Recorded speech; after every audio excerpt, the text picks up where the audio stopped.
प्रिय विद्यार्थियों, हम पढ़ रहे हैं कक्षा 11 का व्यवसाय अध्ययन, जिसमें आज का हमारा जो टॉपिक है उसका नाम है कंपनियों के प्रकार।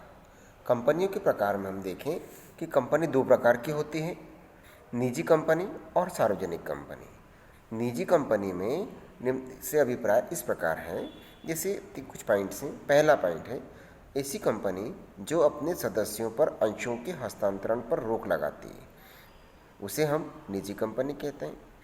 दूसरा है जिसमें वर्तमान एवं भूतपूर्व कर्मचारी, वर्तमान मतलब जो वर्तमान में अभी काम कर रहे हैं, भूतपूर्व मतलब जो पहले कार्य कर चुके हैं मगर वर्तमान में नहीं, को छोड़कर न्यूनतम 2 एवं अधिकतम 200 सदस्य होते हैं, ऐसी कंपनी को भी हम निजी कंपनी कहते हैं। और नेक्स्ट है जो ऐसी कंपनी जो अंश पूंजी लगाने के लिए जनता को आमंत्रित नहीं करती, मतलब ऐसी कंपनी जिसमें जनता का पैसा नहीं लगा होता है, व्यक्तिगत उन लोगों का पैसा लगा होता है, जो कंपनी के मालिक होते हैं उनका पैसा लगा होता है, इसे हम बोलेंगे निजी कंपनी। यदि कोई निजी कंपनी जिस प्रकार अभी हमने चर्चा करी उसमें उन प्रावधानों में से किसी एक का भी उल्लंघन करती है तो यह निजी कंपनी नहीं रहेगी तथा इसको प्राप्त सभी छूटें और सुविधाएं बंद कर हो जाती।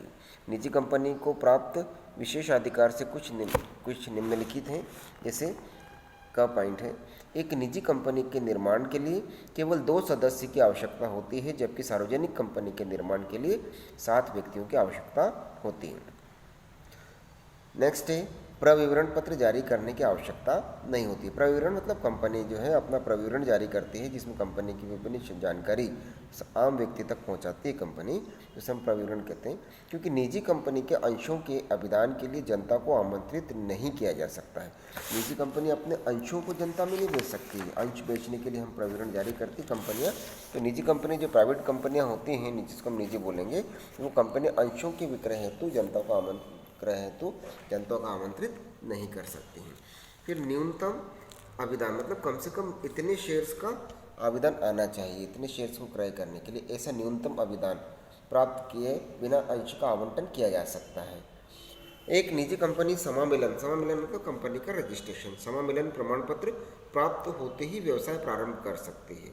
जैसे ही प्रमाण पत्र आया वो व्यापार प्रारंभ कर सकती है, जबकि सार्वजनिक कंपनी को व्यापार प्रारंभ करने के लिए व्यापार प्रारंभ करने का प्रमाण पत्र की प्राप्ति तक रुकना पड़ता है।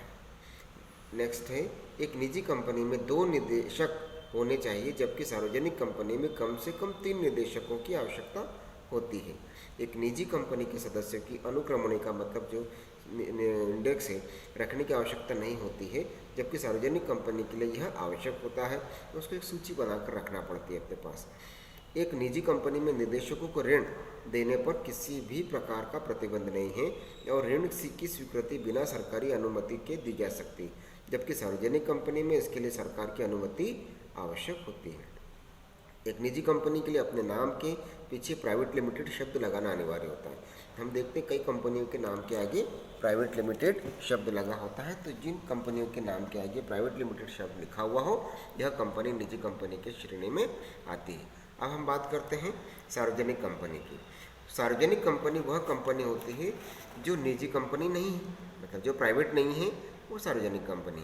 भारतीय कंपनी अधिनियम के अनुसार एक सार्वजनिक कंपनी में निम्नलिखित बातें होती हैं, जैसे पहला है जिसमें कम से कम 7 सदस्य हों तथा अधिकतम संख्या की कोई सीमा नहीं हो। जैसे हम देखते हैं बड़ी बड़ी कई कंपनियां हैं जिनमें बहुत अधिक हजारों की संख्या में भी सदस्य हो सकते हैं, तो ऐसी कंपनी वो सार्वजनिक कंपनी होगी जिसमें पैसा भी जनता का लगा हुआ होता है। नेक्स्ट है इसमें अंशों के हस्तांतरण पर कोई प्रतिबंध नहीं होता है। शेयर मार्केट में जितनी भी कंपनियां हैं वो सब सार्वजनिक कंपनियां होती हैं, क्योंकि इन कंपनियों के शेयर्स जनता के द्वारा क्रय किए गए हैं और जनता का पैसा इसमें लगा हुआ होता है, तो ये सब सार्वजनिक कंपनी के अंतर्गत आती है।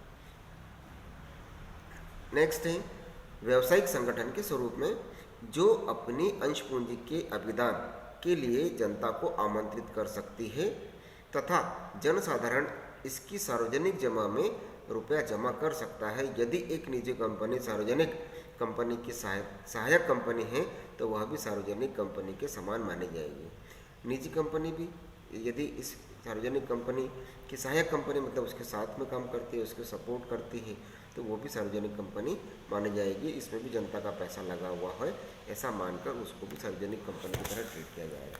तो ये हमने आज देखा, दो प्रकार की कंपनी होती है, निजी कंपनी और सार्वजनिक कंपनी। इनकी पॉइंट्स को आप लोग लिखें और याद करें।